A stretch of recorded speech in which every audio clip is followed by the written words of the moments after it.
Greetings and salutations to all of my dear friends. Welcome to the Reading Epic Threads live stream, June 19th, 2021, 7:49 p.m. Central Standard Time. Nice to see all of you early birds. DDQT, 1 Alchar 2, Epic Jill, Violet Whitman. I don't think I've seen that name in any event. Welcome, Violet. Mark Conway, our poet. Susan O'Leary, Bill Dawson, and Dingus599. Hello, Juliet. How are you? Mountain Woman, how are you? Michelle Miller is here. Wade Mason is here. What do you say we go ahead and get started with a few Claude poems while everybody files in? Oh, real quick. Trump announces he is built... From the Babylon Bee, Trump announces he is building 1,954-mile-long Trump Hotel along southern border. Thank you, Claude. I appreciate that. A poem from Claude Bernardin. Where we go one, we go all. June 19th, 2021. Tucked away in dust and rust and just a memory. Medals saved. A folded flag with faded letters that few will honor, uplifting words of victory and valor. No one will remember from the military. Somewhere behind or up ahead, I heard his laugh, yet felt his loss and pain, the wonder of a lie or truth remaining. Like a photograph reflecting in sad eyes the glory and regret, the silent echoes of a battle long ago still rattles in his head. Humanity and love, for sense of duty, freedom for country, as night stars dance overhead and march him off to bed. He listens to the darkness, to the quiet ticking down the hall, and hears the whisper of our soldiers and our fathers.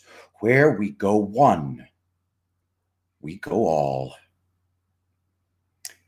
And that is the latest from Claude. How's everybody doing on this wonderful weekend? Are we feeling optimistic? Hello, Barbara Bear, Angel Pace, Cha-Cha-Cha 22, Lab Coat Hero, Lakeside, let's see, Cha-Cha-Cha 22, Lakeside 2002, Cheesy Moto, how are you? Let's do another Claude poem. I'm feeling pretty good this weekend, guys. I feel like the Arizona audit is pretty much going to be squared away soon.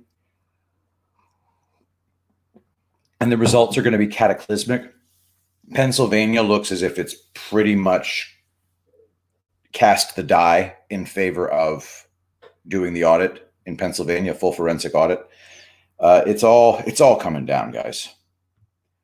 Poem by Claude Bernardin, Like Water Falling, June 19th, 2021. Like water falling on a hot hissing stove. America, liberty, I hear your sobs and spit and snap and crackle. Your sighs of pain make me turn away, and I ascertain you, as I, are all fed up with it. I see your flag on the weathered red barn door, the dusty nail that Wyeth, brandywine blue, and I wipe a tear away. Abandoned like a plot of choked weeds on an old war vet's grave, and I think shame, the ruin and decay, no chrome, no neon, no steel in the land of the brave. My pen begins to falter, thoughts fade to one long gray. I conclude to the slow drip, drip, drip of a faucet because there's really nothing left to say. Thank you for that, Claude. Forwarding to Epic Jill. Jill, you're going to get quite a few emails today. I watched a dialogue between Dr. Rainer Führmich from Germany and Dr. Simone Gold from California. They're really, really serious. What they're doing is just burying everyone in an avalanche of lawsuits. Reiner is a super lawyer who has taken on companies like Deutsche Bank and Volkswagen and brought them to heel. He's filed criminal complaints against judges. He's a real attorney for the little man. And Reiner has determined that this coronavirus hoax has been a crime against humanity, and that the people who implemented this crime against humanity need to be subjected to a Nuremberg 2.0. And the defense, I was only following orders, is not going to cut it. It's getting bigger and badder, and it's going to be a lot scarier for the people who have committed this crime against us. Hello, Joe Pappas, Carla Burton, Claude, nice to have you here, sir. I've been reading your poems already. Richard Rohrer, Cat Hoarder. Am I missing anybody? Of course I'm missing somebody. Andy Foster, if I didn't say hello, I apologize. Jessica Robinson. I don't think I've seen your name before, so welcome, Jessica. I could be wrong. Heather P, Fiber Freak, nice to see you. Nice name. All right, so a little bit of a thing about last night. I got my first $1 million facial in weeks, and oh God, guys, if you haven't had $1 million facial, it's because you're not me. But anyway, I feel really great. A lot of the blemishes that I'd had piling up are gone. My skin is super duper smooth, and because there was a long delay, it's just shocking how much trash accumulates in your skin when you don't have $1 million facialist. So if you don't have $1 million facialist, I'm sorry. All right. Anyway, ADF360M. Hi. Susan S. Hi. President Zach, Matthew Trump, AF1 Fluffy Bunny, Andy Newberry, Ms. Hendricks 16. People are filing in. All right. It's 7:56 p.m. So I'm not going to do the Arizona update until 8 sharp. So let's keep going. By the way, St. Richie's Apocalypse Never essay on the state of our world, Reading Epic Threads exclusive, is going to be a standalone video. I'm going to make it tomorrow. There is also another amazing standalone video I'm making tomorrow, an open letter. Let me just go ahead and tease that a little bit. This letter is sent to me by Joe Pappas. And Joe, keep sending me stuff because, wow. So this is a letter sent April 17th, 2021 from a Jerry Bernini. He's a writer. The blog is off-guardian.org. It's called Open Letter to a Friend Who, quote unquote, tested positive and should have known better. Let me see if I can just tease it with a couple of... here's how it begins. Dear Joseph K., several weeks have passed since you told me that you, quote unquote, tested positive for what was initially and briefly called SARS-CoV-2 and then quickly became the more euphonious and easier to remember COVID-19. I was frankly surprised at the time, not that somebody made this claim, but that you accepted that claim as fact. That person, whoever she or he was, possessed neither medical knowledge nor priestly power. He or she merely struck a certain pose and performed some hocus pocus that passed for science. Your belief did the rest. Guys, this is a I would describe this as an epic essay. I'm not even going to share it because I'm going to share it in the description of the standalone video that I do. I am looking forward to doing it. Basically, I started doing it. I was 15 minutes in, and then I realized I wasn't doing it justice. One of the problems that I have is that I tend to emote more than I need to when I'm performing, and the words can do a lot more of the work, and you yourself can back off a little bit on the chewing of the furniture. So I felt like I was chewing the furniture a little bit much, so I decided to calm down a little bit and do it on another day. So Joe, I said I'd be doing the standalone, but I actually stopped. It's incredibly rare that I do a second take. In fact, I could count the number of second takes on one hand. This one was really important. I wanted to make sure to do it right. So I'm going to make that standalone video tomorrow. It's going to be awesome. It's going to be long. It's a very long essay. All right, let me go ahead and pull up part 1 of the Arizona audit. And it's going to be epic. Let's blow this down a little bit. Okay. Any new people? Hello, JC Bird. Good to see you. Ooh, We called the cops. Jessica Robinson. We called the cops on my son's doctors recently when they refused to treat our kid. We told the cops child abuse was happening. In the moment, I accused our hospital of Nuremberg crimes. Jessica, you need to look up Dr. Rainer Fuellmich, Fuellmich. He does the Corona Ausschuss, Ausschus. I don't speak German, but he does a lot of his videos in English. AF1 Fluffy Bunnies. Did you ever get my message about LFTRs? I did. I looked it up at the time, and then it completely slipped my mind. If you just sent me something with like a random question, that's probably not going, it's going to end up slipping my mind. But I do remember your email, AF1 Fluffy Bunny. Okay. All right. Show us that shirt. Oh, yeah. Mary Doe. Thank you for sending me a nice picture of my girlfriend. Loving this shirt. Hello, Mary Doe. You're too sexy for your shirt. Oh, thank you, Mary Doe. I appreciate that. So what do you say we go ahead and get our asses started with the Arizona audit update for Reading Epic Threads, June 19th, 2021. All right. Hello, Patriots. General Flynn posted on June 18th, yesterday, quote, every citizen from the great state of Georgia should demand that Governor Kemp resign immediately and that the Georgia state legislature should call for a full forensic audit of their elections, as well as an investigation by the state's attorney general of the governor and all his actions surrounding election fraud. This is so outrageous. The nation's presidential election was stolen, and every citizen, Republican or Democrat, knows it. And all those millions of votes have been disenfranchised. 3 exclamation points. The American people are tired of the corruption, end quote. CD Media published on June 17th, 2 days ago. Temp firm financed by Stacey Abrams infiltrated all levels of Georgia government, including governor's office.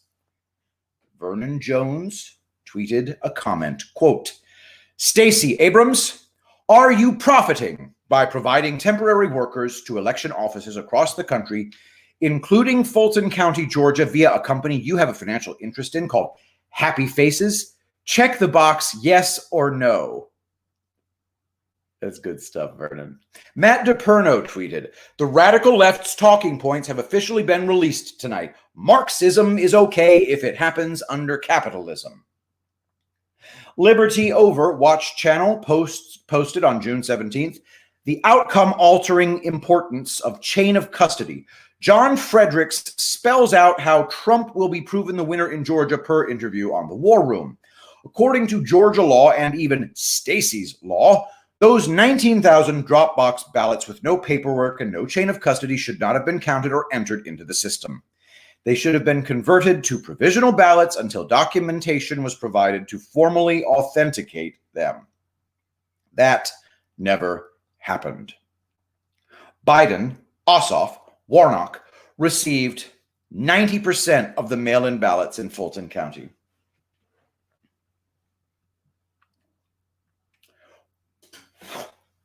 Every time I read that, I don't have the words to describe how outrageous this has been.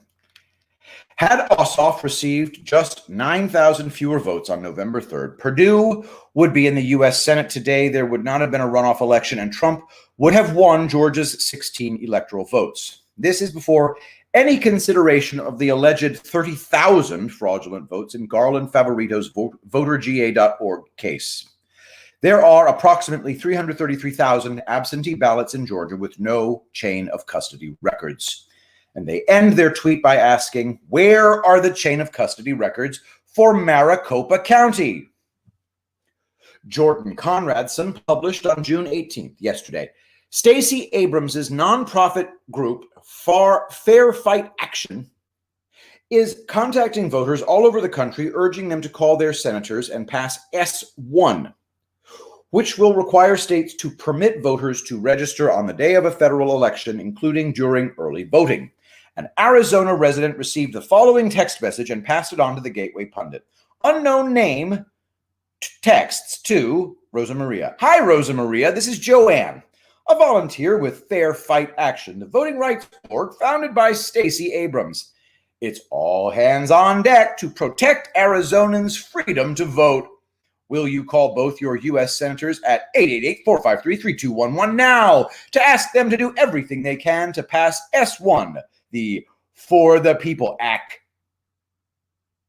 Jordan Conradson suggests that this bill is a measure that ensures cheating is easy, that Stacey should not promote more laws that help dishonesty in elections, especially when in her state things are steaming up toward an audit after recent revelations, and that she should especially stay away from promoting dishonesty to Arizona voters.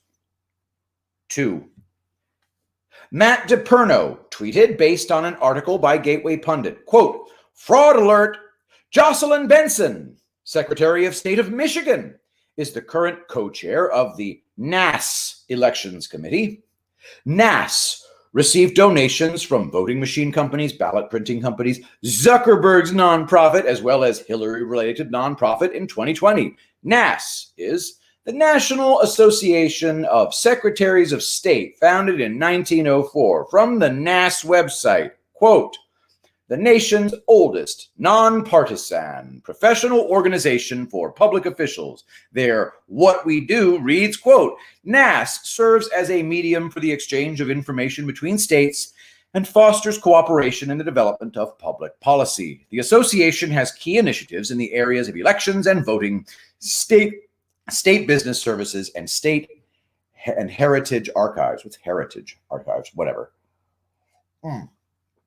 State heritage / archives. Got it. All right, sorry.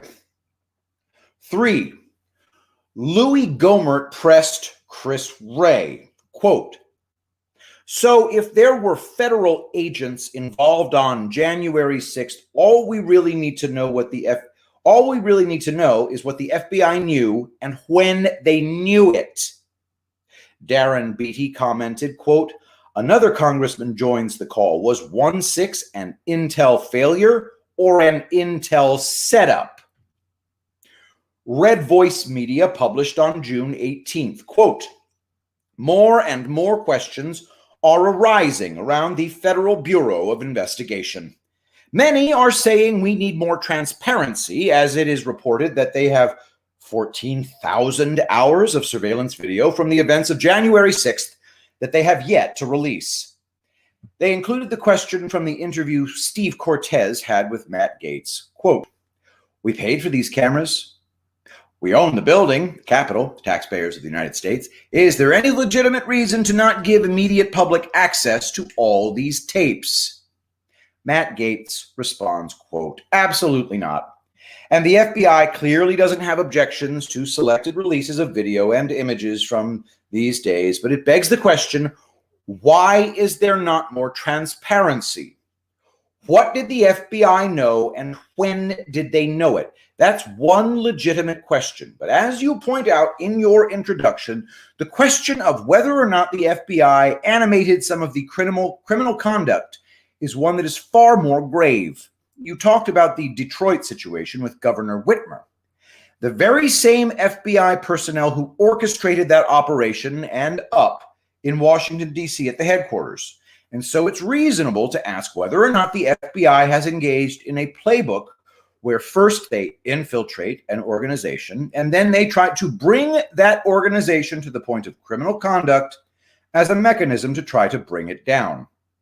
The FBI has a long history of this, dating back to even the civil rights era. And I certainly hope our premier law enforcement organization is not actually working to violate federal law. I added the intonation on premier law enforcement organization. I don't know how Matt Gaetz actually said that. That's how he should have said it, though. Quantum Computing tweeted, quote, it was the FBI that told the mall cops to open the magnetic sealed doors and let protesters in. 3. Brian Cates wrote on June 17th, commentary on the Department of Justice, quote, It's not the Trump DOJ that's about to be lanced and have all the pus run out of it. Gross. It's the Biden DOJ under that Garland fellow. It's not the Trump DOJ that's about to indict Hunter Biden and others for bribery, money laundering, and tax evasion.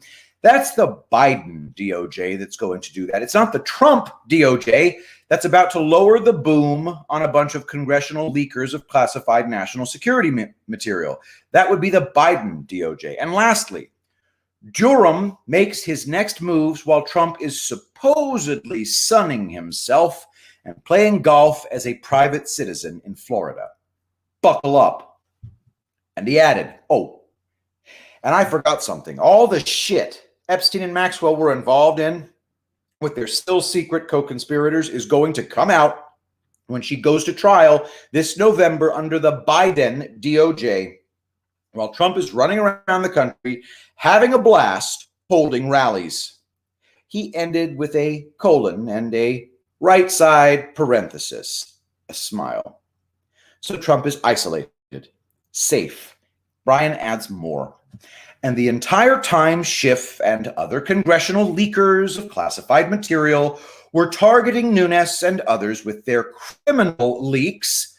A federal grand jury was all up in their phone data, their emails, their text messages. Ain't life grand? 4. David Benjamin tweeted on June 18th. So, Portland's entire police riot squads quit. They decided they are sick of the mayor and city council backing Antifa BLM instead of the law. 50 quit at once. Good for them. Rule by Democrats sucks. And that's part 1, my friends. Let's move immediately, if you don't mind, to part 2. From General Flynn. Quote, this Father's Day, I'm issuing a challenge to every dad in America.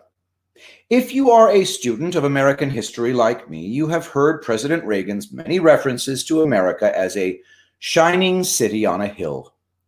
As proud patriots, it is easy to relish in the great communicator's bold picture of an America whose destiny is to shine the light of freedom far beyond our own borders. Yet, many Americans do not realize that President Reagan did not develop the city on a hill concept on his own.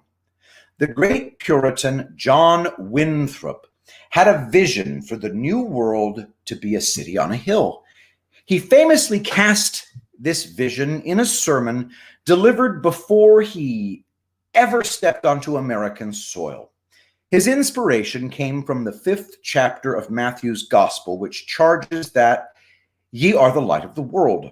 A city that is set on a hill cannot be hid.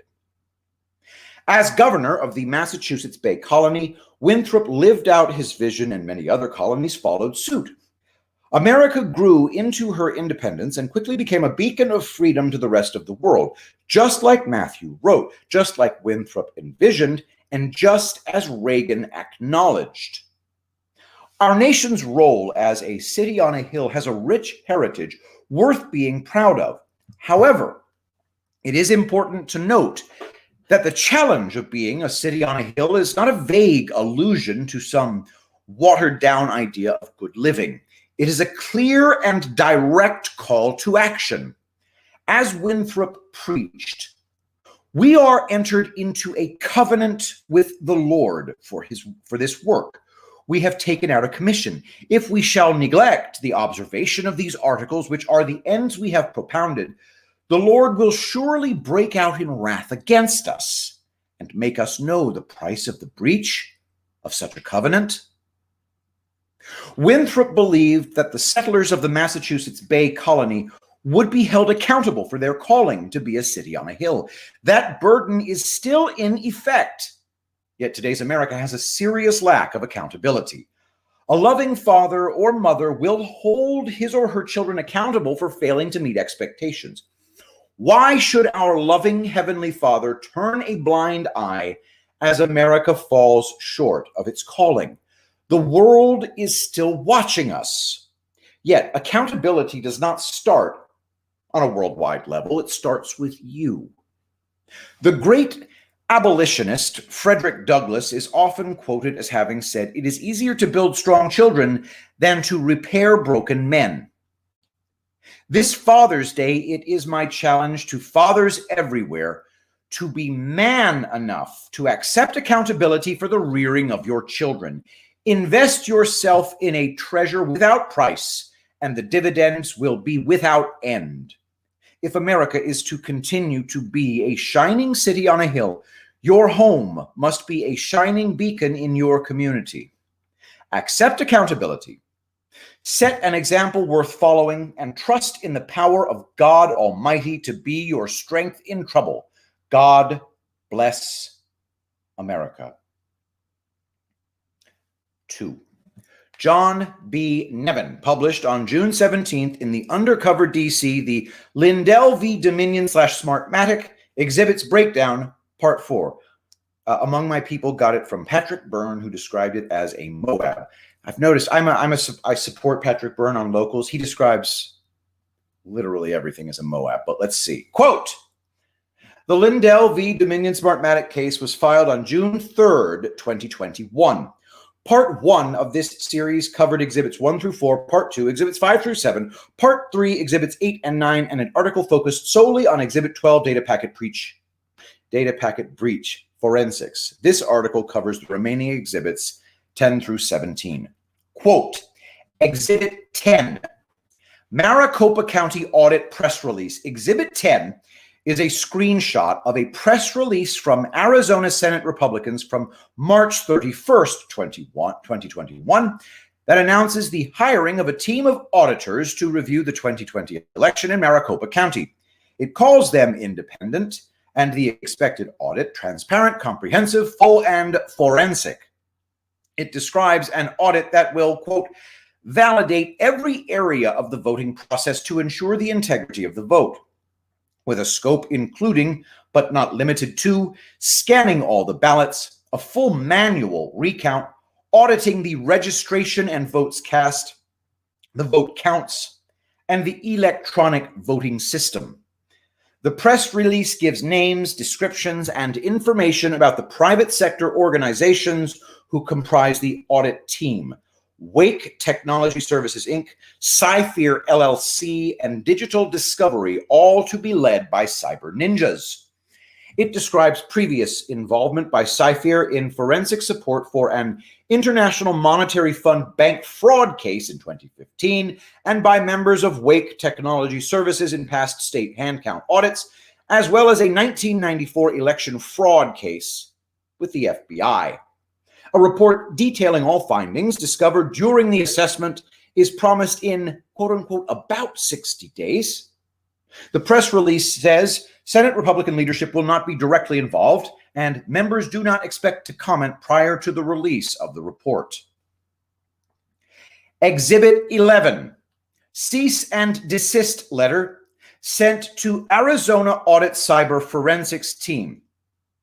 Exhibit 11 is a letter to all four companies named in Exhibit 10 from lawyers at the Protect Democracy Project and legal firms Barton, Mendez, Soto, Coppersmith, Brockelman, and Perkins Coie. Of course, Perkins Coie, like Wolfram and Hart. The letter is dated April 6th, 2021, and speaking to the cyber forensic companies, hang on, sorry guys, my phone lit up. The letter is dated April 6th, 2021, and speaking to the cyber forensic companies, threatens both criminal and civil liability arising from, quote, tactics that your companies intend to utilize in the audit, saying they, quote, likely violate both federal and Arizona law regarding voter intimidation. The letter states the statement of work for the audit includes intent to interrogate voters and generate reports on potentially unlawful voters that amounts to a, quote, subtle form of pressure that is prohibited by law. The undersigned demand that any such action ceases along with any other action that so intimidates or is otherwise unlawful. It further demands that the recipients preserve all evidence and records related to this audit and any other, including but not limited to communications related to any effort to challenge or verify 2020 election results with legislators and their staff or in social media posts. Note: Perkins Coie is a large law firm involved in multiple major political cases of recent years. It may be a recognizable name to readers because Uncovered DC has reported extensively on the firm. An article on the Seth Rich release that included 4 pages related to DNC and Hillary for America, quote, providing the FBI with digital evidence in the furtherance of the Mueller investigation, hand-delivered through the firm. Perkins Coie engaged Fusion GPS to provide information for the Democratic National Committee and Hillary for America to use to challenge the 2016 election. Perkins Coie is also instrumental in frickin' Spygate on every single level. Another quick aside, Odyssey, the people who use the library credit cryptocurrency are being sued by the SEC. And guess who they're choosing to defend themselves against the SEC? Perkins Coie. I mean, could you imagine unironically being one of the good guys and hiring Perkins Coie? How ignorant and stupid do you have to be? Maybe I don't understand everything that's going on here. I have a lawyer or two in the audience. Guys, could you explain that to me? Are there good guys at Perkins Coie, or is it just exclusively criminals representing other criminals? Exhibit 13. Cease and desist letter from Dominion defamation lawyers. Exhibit 13 appears to be a digital original or digitally scanned version of a letter sent by U.S. Dominion Inc. defamation counsel Thomas A. Clare and Megan L. Meyer to a redacted recipient. Headed, quote, re, notice of obligation to preserve documents related to Dominion. The authors claim, quote, ongoing misinformation campaigns to which recipient is, quote, taking part. The letter is a formal notice to cease and desist, falsely accusing Dominion of somehow rigging or otherwise improperly influencing the outcome of the November 2020 U.S. presidential election.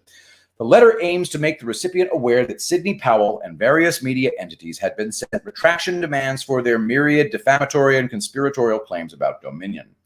The authors further demand that the recipient must, quote, preserve all documents and communications that may be relevant to Dominion's pending legal claims, including communications with, quote, any member, volunteer, staff, or employee of the Trump campaign, Sidney Powell, Rudy Giuliani, Jenna Ellis, L. Lynn Wood, and each of their partners, associates, and paralegals.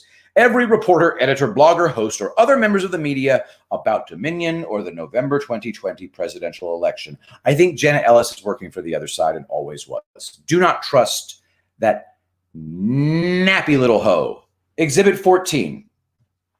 Photos of cease and desist letter from Dominion defamation lawyers. Exhibit 14 is a document containing what appear to be photographs of a physical printout of the letter in Exhibit 13. It is identical in content to 13, and the recipient is similarly redacted. However, the page breaks fall in different places, making one paragraph appear on a different page in one version than in the other. This slight difference may result from a variable in the printing process. The signatures appear identical and identically placed in relation to the printed wording on the page on each document. Okay, interesting. Exhibit 15. Cease and desist letter sent to Mike Lindell. Exhibit 15 is a similar letter and appears digital or scanned like Exhibit 13, but is a significantly higher resolution. This letter is dated the same, but worded differently than the other two versions, with additions, revisions, and deletions. In this version, the recipient is not redacted, but seen to be Mike Lindell. The following side-by-side comparison of Exhibit 13 and 15 show a reasonably complete visual of the differences. An underline in one version indicates that those words do not appear in the other version. As can be seen in the above comparison, the Exhibit 15 version of the letter includes the phrases patently false accusations in favor of President-elect Joe Biden and your smear campaign against the company.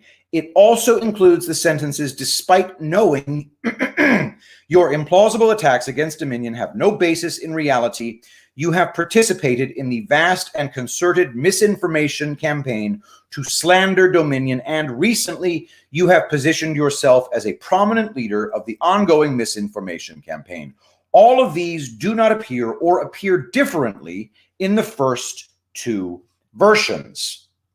In the bullet points on the second page, the Exhibit 15 version addressed to Lindell demands the preservation of communications with every individual who assisted researching or conducting due diligence on claims related to Dominion or the election, rather than every individual who assisted in drafting or drafted for you any and all prepared remarks, and that was addressed to the redacted recipient in Exhibits 14 and 15. There is no demand in Lindell's version to preserve communications with individuals who assisted in any and all affidavits or declarations submitted in litigation, as in the others. One of the signatures in Exhibit 15 uses a different ink than the two previous, while the other signature appears nearly identical in all three. All three documents are dated December 23rd, 2020. Note that a public domain letter exists similar to these sent to Melissa Carone, a witness in Rudy Giuliani's hearings with claims about Dominion. Exhibit 16, letter to Lindell from Dominion Defamation Lawyers number 2. Exhibit 16 is a second letter to Lindell dated January 8th, 2021, that states it is sent to supplement the December 22nd, 2020 demand for retraction, presumably referring to the first letter. However, the date of it was December 23rd. Fun fact, that's also the date that Bill Barr supposedly stepped down. Quote, in response to what it claims are defamatory falsehoods that Lindell has, quote, peddled, including accusations that Dominion has engaged in fraud and stolen, quote, millions of votes in a, quote, relentless smear campaign in which he has, quote, leveraged his significant social media following to inflict the maximum amount of damage to Dominion's good name and business operations. The letter screen caps Lindell, quote, tweets, and says contain factually unreliable and discredited falsehoods and demonstrably false misrepresentations about Dominion and its involvement in the November 2020 election. Is there such a thing as a true misrepresentation? Anyway, the authors say Lindell has, quote, failed to identify a scintilla of credible evidence that even suggests that Dominion is somehow involved in a global conspiracy to harvest millions of votes in favor of President-elect Biden. Of course, the letter says this is because no such evidence exists. It goes on to list numerous examples of what it calls damaging falsehoods it claims Lindell continues to peddle: rigging elections for Hugo Chavez, bribing Georgia's governor or secretary of state to obtain a no-bid contract, vote manipulation, and destroying evidence. The authors then list public statements in Dominion's favor by noted officials such as Maricopa County Board of Supervisors Chairman Clint Hickman, Arizona Secretary of State Katie Hobbs, and Georgia Secretary of State Raffensvegan. It is also noted that Dominion machines underwent certification and logic and accuracy testing per Arizona law before the election, and that a hand count audit in Maricopa County showed a 100% match with the Dominion machine count after. The letter goes on to say that, quote, Dominion renews its demand that Lindell retract his defamatory accusations immediately and issue a public apology for damaging Dominion's reputation with completely fabricated claims of fraud and corruption. Our last letter, the authors say, informed you that Dominion was prepared to initiate legal action to set the record straight and vindicate its reputation. This morning, Dominion filed a defamation lawsuit against Sidney Powell. We are sending you hard copies of the complaint and exhibits under separate cover, so there is absolutely no doubt at a future date about what was known to you at this juncture. Conduct yourself accordingly. Exhibit 17. Letter to Lindell from Dominion Defamation Lawyers number 3. Exhibit 17 is the third letter to Lindell dated February 4th, 2021, that states that he has been, quote, lying about Dominion for months in order to financially enrich himself and MyPillow Inc. by increasing sales to Trump supporters who wanted to hear that the election had been stolen, calling it a defamatory marketing campaign. 3. Epoch Times published, received via Patrick Byrne, quote, Maricopa County, Arizona audit report expected in August. The final report for the 2020 election audit taking place in Arizona's largest county is not expected to be out until August, an official involved with the work says. Led by cyber ninjas, which was hired by the Arizona Senate, auditors are working on evaluating ballots after finishing their ballot recount, save less than 100 Braille ballots. The ballot evaluation is supposed to wrap up by the end of June. The Senate is slated to vacate the Veterans Memorial Coliseum, where the audit is taking place, by July 1st. But there will be a few weeks worth of additional work after that. Ken Bennett, a former Arizona Republican Secretary of State, told the Epoch Times, "We've got the remainder of June to do what we're doing here at the Coliseum. Then there's a few weeks probably of work on checking the envelope signatures and looking at voter registration anomalies, and this work that we want to do on the retabulation. So maybe that takes up some or most of July. And then the auditors are going to need a few to several weeks to put the report together," said Bennett, the Arizona Senate's liaison for the audit. Cyber Ninjas, which has not returned requests for comment, said in documents sent to the Senate that it estimated the audit would take approximately 35 days, followed by a 5-day period to produce the final report. Auditors were set to start their 34th day of work on Friday. The audit started on April 23rd. But the teams had to leave the Coliseum for approximately 9 days in May as high school graduations took place. Auditors resumed work on May 24th. No details about the final report are included in the documents from Cyber Ninjas. Bennett said the report would be massive. "It's going to be very in-depth," he added. "It's not clear how much extra funding will be needed due to the audit running over the original projected period of time.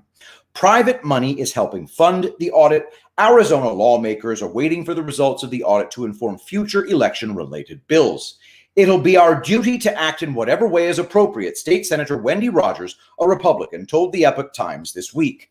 People involved in the audit are not sure yet where the work in July will take place, according to Bennett. A large building like the Coliseum is not needed for the type of work being planned.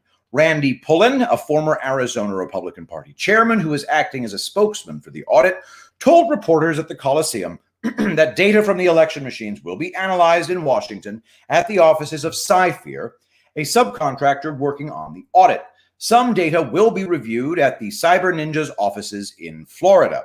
One potential expansion of the audit is still being considered. The Arizona Senate is still mulling whether to hire a California nonprofit called Citizens Oversight to run a computer retabulation of the ballot images. That count would then be compared with the numbers the audit teams come up with and the original tabulation.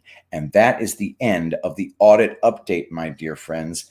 Thank you so much among my people for being as epic as you are and sending that to me. And the work you do is just deeply, deeply appreciated, keeping us all informed. So how's everybody doing? Oh, we're up to so that I know that it's starting to get a little legally complicated, guys, but it's so important that the little things get brought to your attention. Hello, Marilyn Monroe. How are you? Spirit Fox, nice to see you. Mark Conway, how are you? Is that a bad thing? Nice to see you. All right, let's press on, shall we? So tell me, guys, when do you think the Arizona audit is going to when do you think the Arizona audit is going to complete? That's what I want to know. I think the Arizona audit is going to be complete by the end of June. And then I'm guessing the release of the data is going to be scheduled to inflict maximum damage. That is my current guess. I don't know, though. I do not know.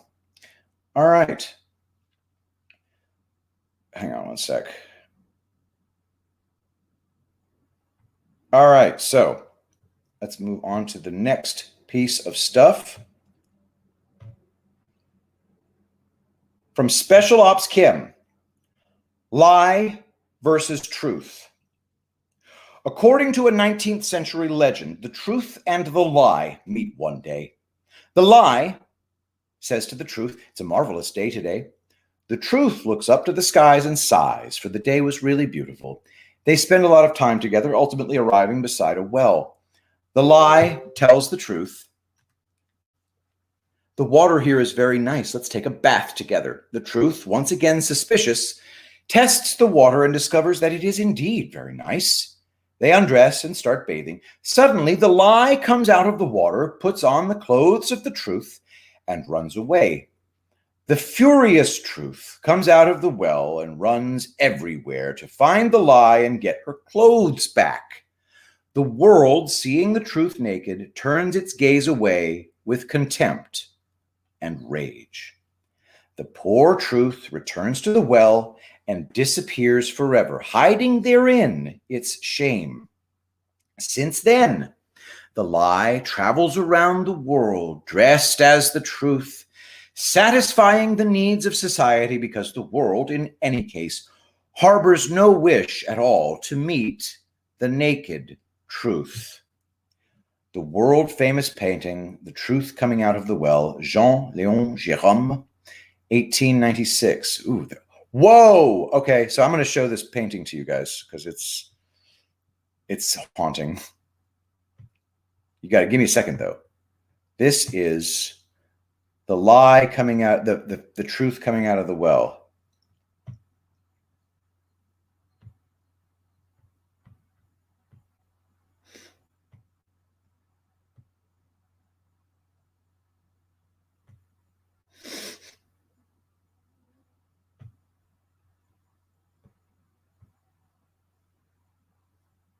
There it is. This right here, this aspect of it is just, to me, really freaking haunting. Anyway, this is called The Truth Coming Out of the Well, Jean-Léon Gérôme, 1896. Haunting stuff, guys. I don't know if I'm allowed to show boobs, so I'm going to take that off right now. All right. So anyway. All right. Let's keep on going, guys. It is pretty great stuff right there. Thanks to Special Ops Kim for sending that.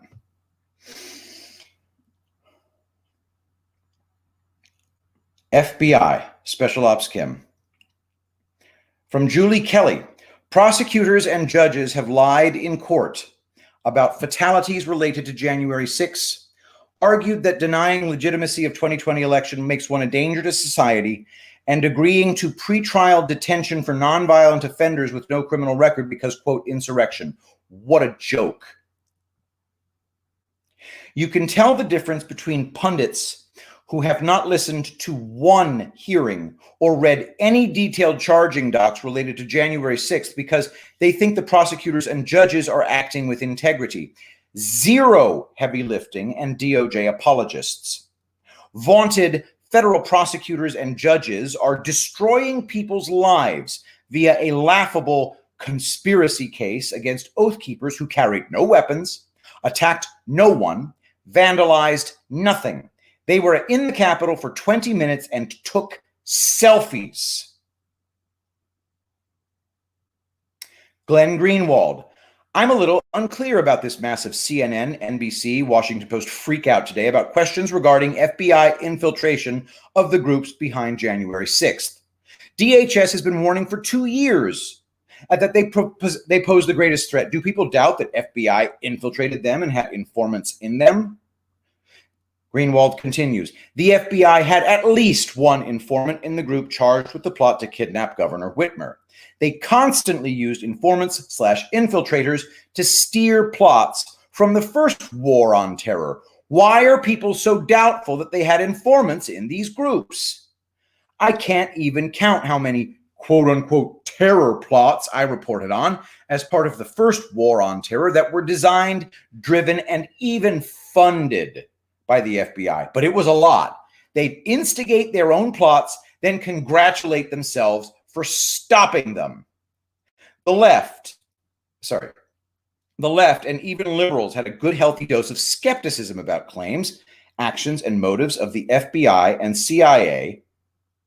Glenn Greenwald. When I was at The Intercept, one of the big leaks it got was a huge 2017 trove of secret FBI documents. Here's the article on the documents showing how the FBI has far more power than people realize to infiltrate domestic groups and how they use it. From The Intercept, hidden loopholes allow FBI agents to infiltrate political groups. Terrorist NYT 2012, terrorist plots hatched by the FBI, written in the fucking New York Times. Oh, guys, I know I've been saying this for the better part of a year, But I think it's pretty clear that the FBI is just a terrorist organization, and it should be abolished, and everybody should be given some kind of a severance package and then asked to never, ever get back into law enforcement, and just assume for the sake of hygiene that 100% of them are criminals, but don't prosecute them because you don't have a proof beyond reasonable doubt. Okay. Okay, which one of you is an FBI spy? Claude, I don't even think that's a joke. There are FBI slime balls in this audience for sure. I don't know who they are. All right. It's none of you, of course. All right, let's keep going. Special Ops Kim, China. A thread by Emerald Robinson. So, the head of Chinese counter-intel efforts in America has defected to the USA. He's in the hands of the Defense Intelligence Agency right now. His name is Dong Jingwei. He's provided DIA, Defense Intelligence Agency, with the contents of Hunter Biden's laptop. He has confirmed that a third of all Chinese students in the U.S. are spies.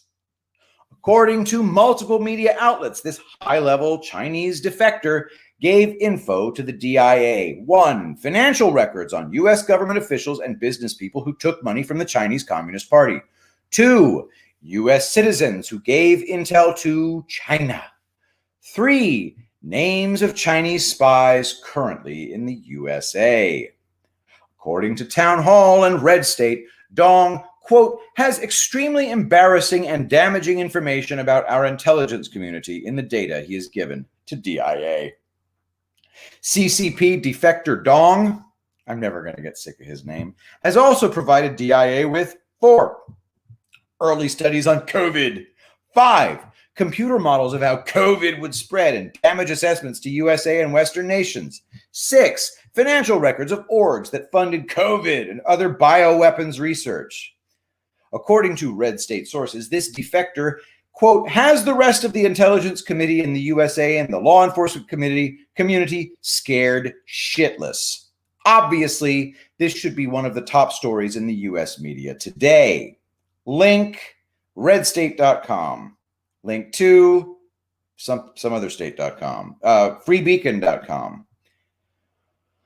I don't know what to say, guys. By the way, Emerald Robinson is currently working for Newsmax, and Newsmax is corrupt. But Emerald Robinson just seems great, so I don't know what to say. Special Ops Kim. Oh, guys, have I even shilled for shekels at all today? Are you buying angelpaste.com? Because I got a $1 million facial yesterday that kind of changed my life for the better. And one of the best features of a $1 million facial is that it includes angel paste.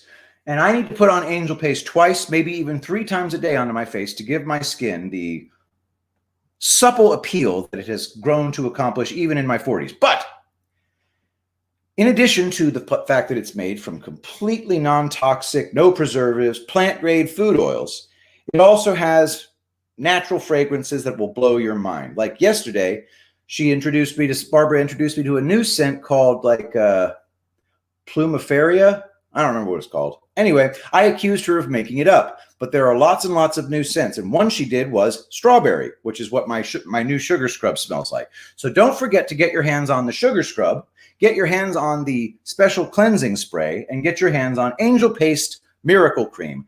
Your skin will drink it up. There we go. And to support this channel financially, paypal.me/Bitcoin Armada. Okay, now let's go to thread seems important from Special Ops Kim, Chris Marshall. This seems important. Breaking. Chinese defector's identity confirmed was top counterintelligence official. His publicly available background indicates that he was responsible for the ministry's counterintelligence efforts in China, i.e. spy catching, since being promoted to vice minister in April 2018.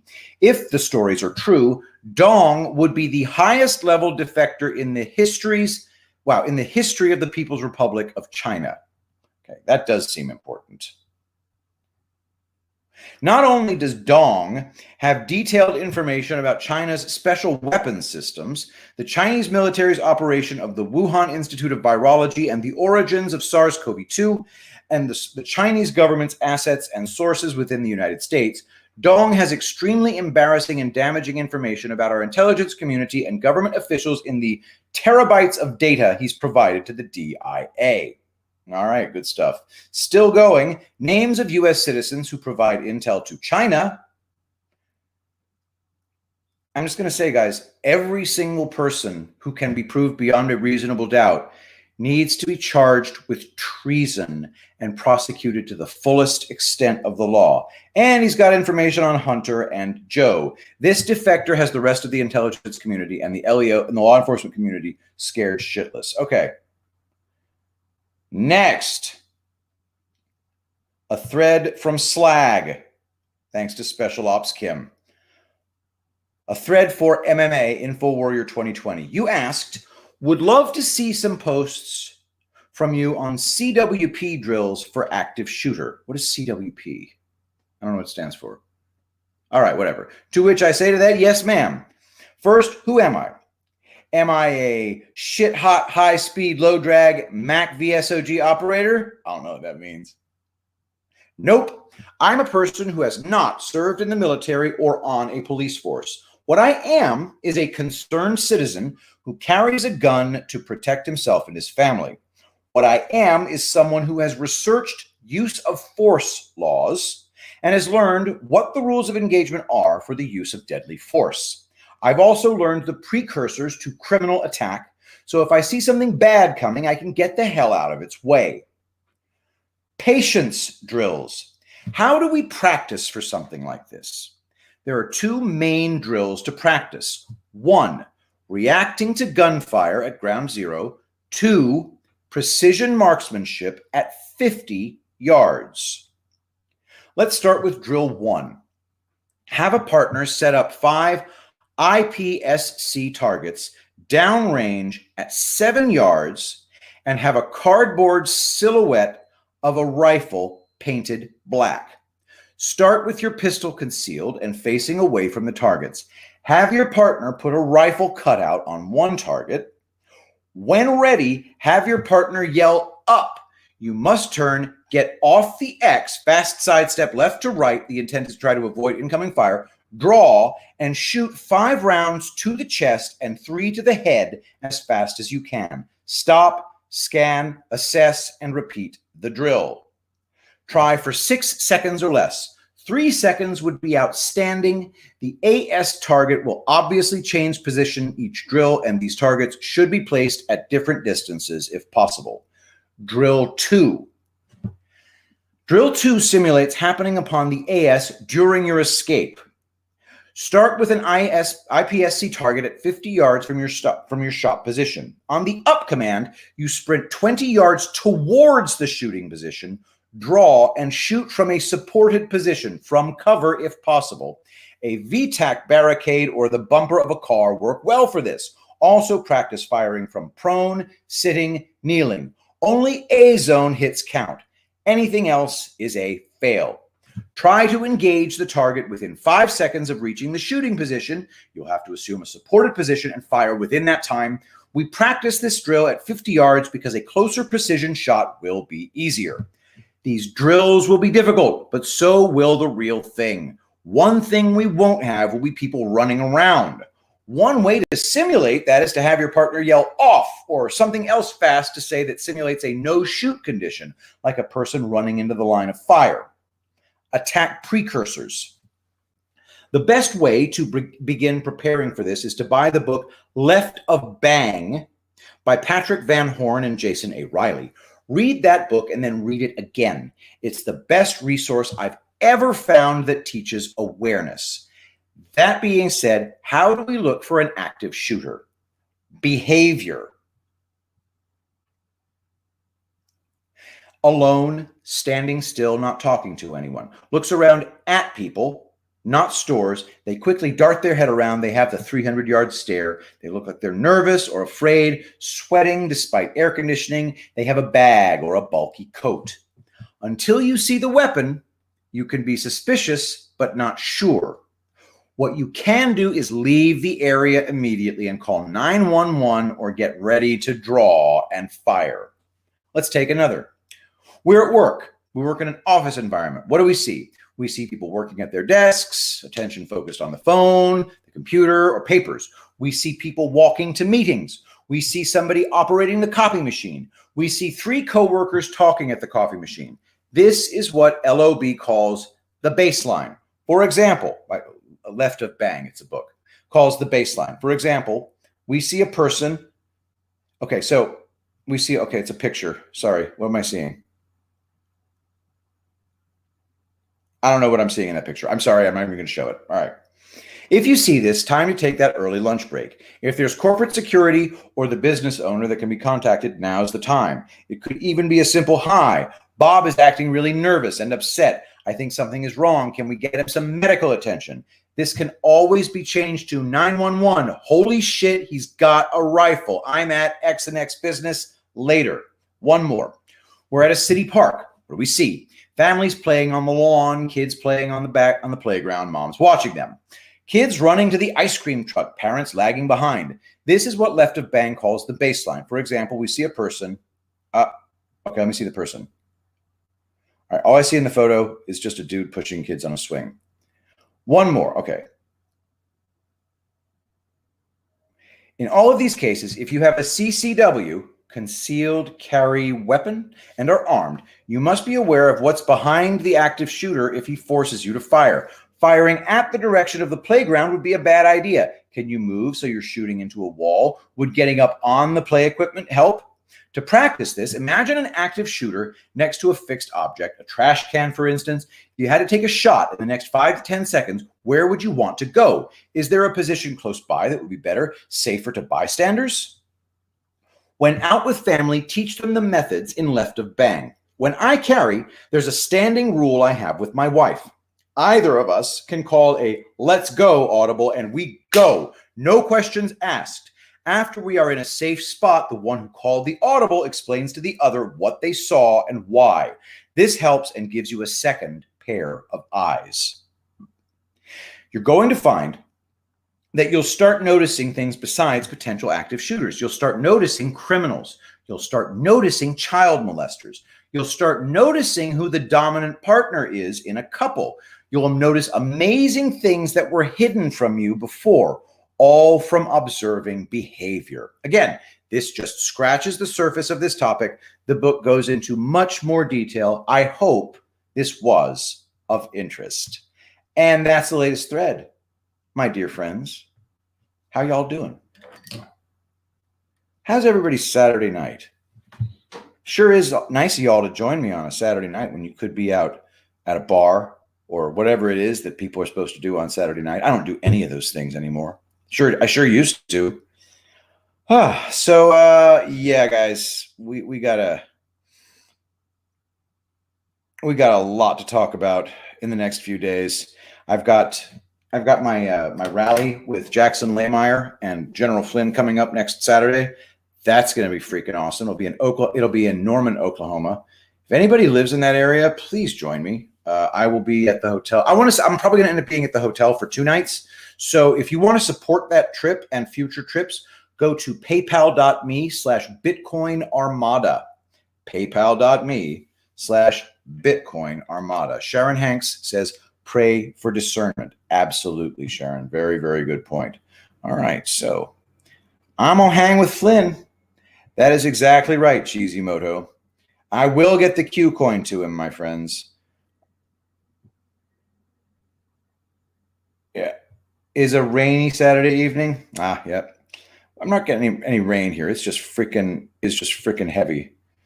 Claude, do not be apologizing for the poetry overload. I'll tell you this though. I think I'm going to create a separate email account for poems, just for poems. I'll be maybe poetry@protonmail.com or something.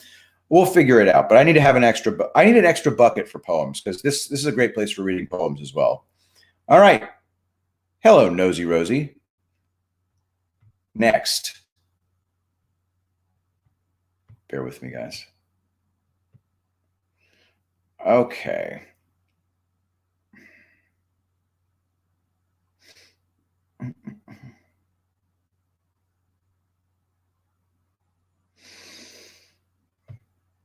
All right, this is a good one, guys. So this is thanks to Special Ops Kim. Now it is Dwayne Cates commenting on something. I'm going to try to pull up the video if I can. I might not be able to, but I'll describe it. And then we'll talk about Soul War and everything that's going on here. So without further ado, Soul War and then a Twitter thread. Oh, holy fuck. Oh, sainted holy shitballs. Who is Ray Epps? Our very own Rose Thistle artwork says, right next to John Sullivan, who was caught on camera at the Capitol bragging to his girlfriend that it was planned, and he said it would be so great. Read that entire thread, says Dwayne. The fact that you can read it and what it reveals is proof to me CCP Joe and the mainstream media are no longer in charge of anything. MMA says, I tried to read the thread, but I can't do it without installing Twitter. Nope. I'll look forward to reading your analysis of this, though, as always. Thank you for posting this. Dwayne responds, short version. Ray Epps was flown in to lead the MAGA crowd into illegality, a Pied Piper. That's John Sullivan, a.k.a. Jaden X, an Antifa organizer who was also there and also talked with Epps as if they were completely acquainted. What a surprise. Guys, these people are just freaking FBI and CIA. The rank and file agents of the FBI and CIA are good people. That nonsense has officially jumped the shark. So is the phrase jumped the shark, but you get the idea. The FBI and CIA are just terrorist organizations, and all they do is terrorize Americans.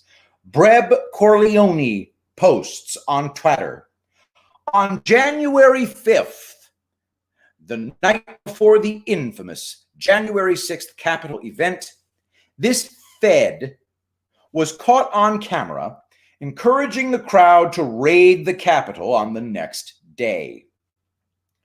The crowd yells, no, we can't do that, and he insists that everyone raid the Capitol. Who is Ray Epps? Before we get to, you know what? I'm sure there's going to be pictures in here, so this is one of those things I got to share visually. So I apologize for the delay, my friends, but I need to break this out of the system and then share it so everybody can see the pictures. All right. I appreciate your patience, dear friends.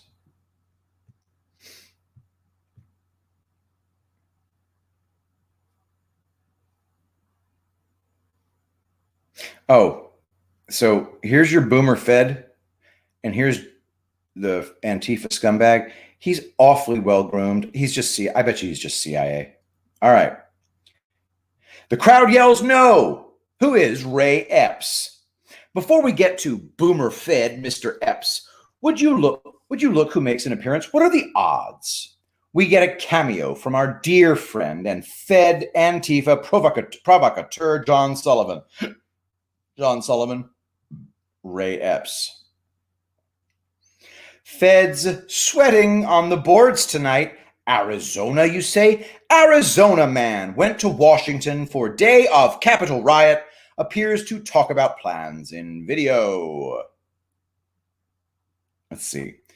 A Queen Creek man who acknowledges he was in Washington, D.C. for last week's rally by President Donald Trump also appears to be shown in videos taken that night before talking about plans to go inside the U.S. Capitol. In one video that has been widely viewed on Twitter, he can be heard saying, I don't even like to say it because I'll be arrested. I'll say it. We need to go into the Capitol. All right, so that's that. FBI seething in this thread. So many instant replies. LOL. Okay. Oh my, Mr. Ray. Ray Epps told the Arizona Republic in a brief telephone interview Monday that he had traveled to the Capitol for the event and that he had been advised by an attorney not to speak about it. Ray Epps told the Arizona Republic in a brief that he better not speak about it. I think the truth needs to get out, he said. Okay. Ray Epps, boomer fed, confirmed. Ray Epps is the boomer fed. Oh my. One of the first people charging past barricades. A person who resembles Epps also appears in video of the first people charging past a line of barricades at the Capitol. An image of that man appears on an FBI news release of people being sought for information about the riot. Would you believe it? No charges have been filed against Mr. Epps. They found the Boomer Fed's Facebook. He's been running ops at the Capitol since at least September of 2012. Some of the Boomer Fed's likes are revealing. Lots of rhinos and clearly a Mormon. End.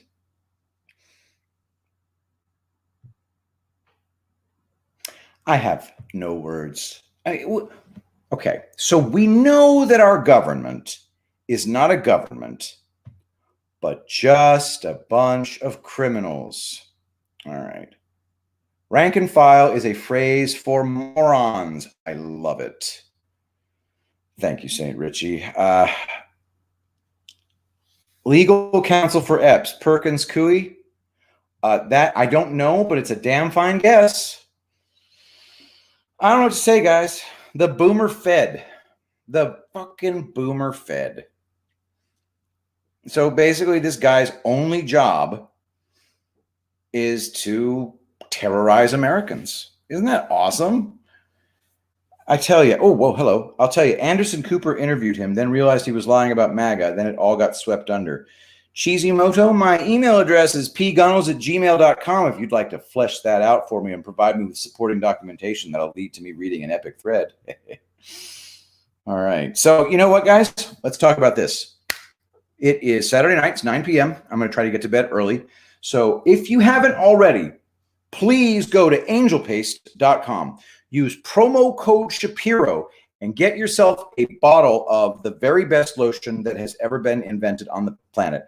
Get yourself a container of, I put them upstairs, Barbara, sorry, a container of Angel Paste Sugar Scrub. I now officially have sugar scrub that contains salicylic acid. That's not going to be available to you guys, it's only available to me.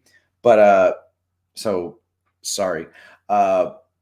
And also I got a special Angel Paste foot scrub, I think. Anyway, they smell like strawberries, and strawberry is the best scent in the whole world other than vanilla. I think I need her to make me a strawberry vanilla scent because that's got to be amazing.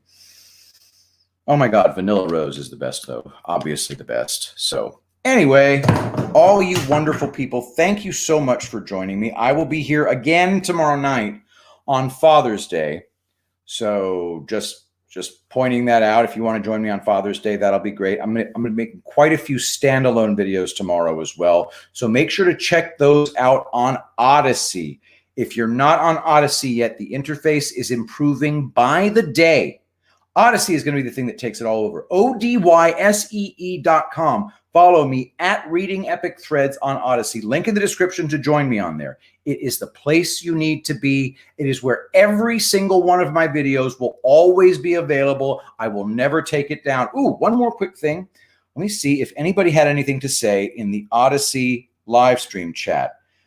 T. Sterling says, there is never anyone here. Where they at? And I'm posting sorry for not doing that. So I just want to thank everybody who's going into the Odyssey live stream.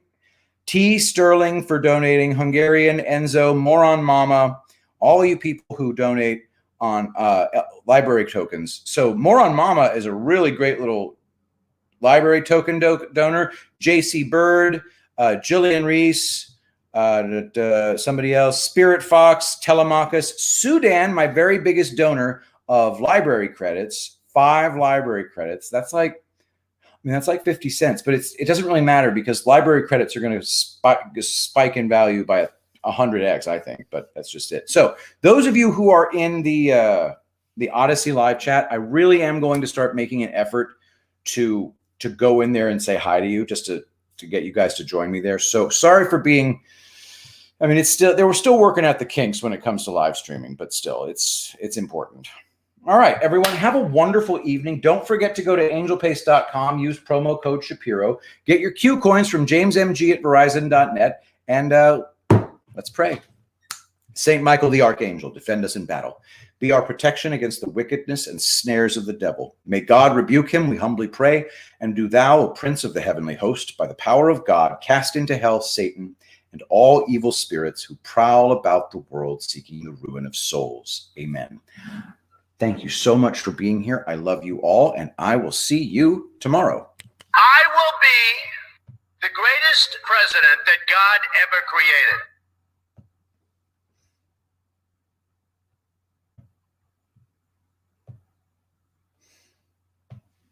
Look, I'm really rich.